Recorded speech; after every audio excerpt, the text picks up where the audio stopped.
बिस्मिल्लाहिर्रहमानिर्रहीम। अस्सलाम वालेकुम नाज़रीन, मैं हूं जावेद चौधरी। वसत अमेरिका के सोल में सदर इब्राहिम लिंकन का शुमार दुनिया के उन चंद लीडर्स में होता है जिनके तारफ़ की ज़रूरत नहीं पड़ती, इनका नाम ही इनका तारफ़ होता है। लिंकन बचपन में खेती बाड़ी करता था, फिर उसने लकड़ी का काम शुरू कर दिया, फिर वो पोस्ट मास्टर बन गया और बड़ा होकर वो वकालत के शोबे से मुंसलिक हो गया। वो एक नाकाम वकील था। उसकी नाकामी की 3 बड़ी वजूहात थी। पहले फीस लेते हुए दुख होता था, चुनांचे उसे 90% केस मुफ्त लड़ना पड़ते थे। दूसरी वजह, वो लोगों को out of the court settlement के मशवरे देता था। वो लोगों को कहता था आप केस लड़ने की बजाय दूसरे फरीक के साथ सुलह कर लें, ताकि आपका वक्त और सरमाया दोनों महफूज रहें। और तीसरी वजह, वो अपने क्लास को अंधेरे में नहीं रखता था। वो उन्हें साफ बता देता था कि आप केस हार जाएंगे, आप केस ना करें। चुनांचे यूं भी ज्यादातर क्लाइंट्स उसके ऑफिस से अपनी फाइलें वापस ले जाते थे। इब्राहिम लिंकन की इस ईमानदारी ने उसे वकील तो नहीं बनने दिया, लेकिन वो दुनिया का नामवर लीडर जरूर बन गया। ईमानदारी इब्राहिम लिंकन की सियासत की पहली खूबी थी, जबकि उसकी दूसरी खूबी खिताबत थी। अल्लाह ताला ने उसे तकरीर का शानदार फन दे रखा था। वो अपने अल्फाज के जरिए हजारों लोगों के मजमे पर सख्ता तारी कर देता था।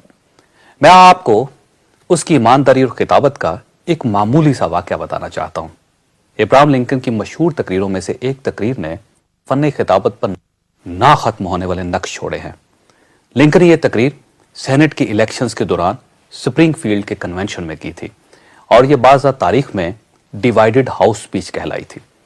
इस तकरीर की बैकग्राउंड सुप्रीम कोर्ट का वो फैसला था जिसमें कोर्ट ने कालों की गुलामी को जायज करार दे दिया था और लिंकन ने तकरीर में इस फैसले पर तनकीद की थी।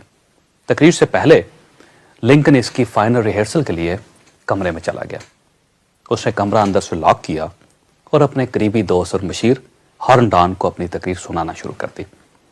इस तकरीर का पहला फिक्रा ही इंतहाई खतरनाक था।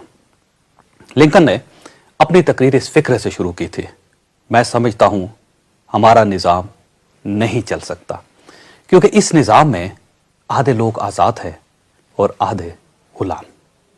उस वक्त अमेरिका के गोरे हर उस सियासतदान को नापसंद करते थे जो कालों के हकूक की बात करता था। ये लिंकन की सियासत के इब्तदाई दिन थे। वो गोरों से खिताब करने जा रहा था और उसकी तकरीर का आगाज ही कालों के हकूक से हो रहा था। चुनांचे उसके दोस्त हॉर्न डॉन ने उससे ये फिक्रा काट देने की दरख्वास्त की। लिंकन ने पूछा, क्या मेरी बात गलत है?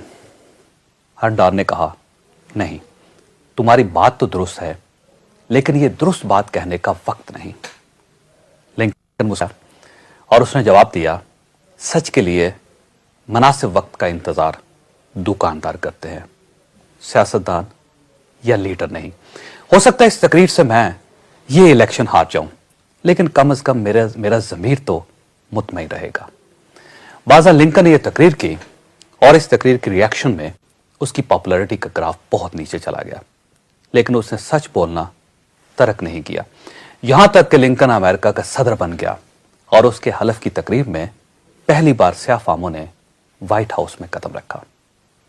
ख्वासात ख्यालात में ईमानदारी अच्छी सियासत और अच्छे सियासतदानों का पहला असूल होता है। जो लोग सियासी मफाहमत, नजरिया ज़रूरत, मुनासिब वक्त और कौम के वसी तर मफाद जैसी इस्तिलाहात को बुनियाद बनाकर अपने मौक़िफ़ को शिफ्ट करते रहते हैं, जो सुबह एक शख्स को दुश्मन कहते हैं और रात को उसी शख्स को दोस्त बना लेते हैं, वो दुकानदार तो हो सकते हैं, लेकिन लीडर और सियासतदान नहीं।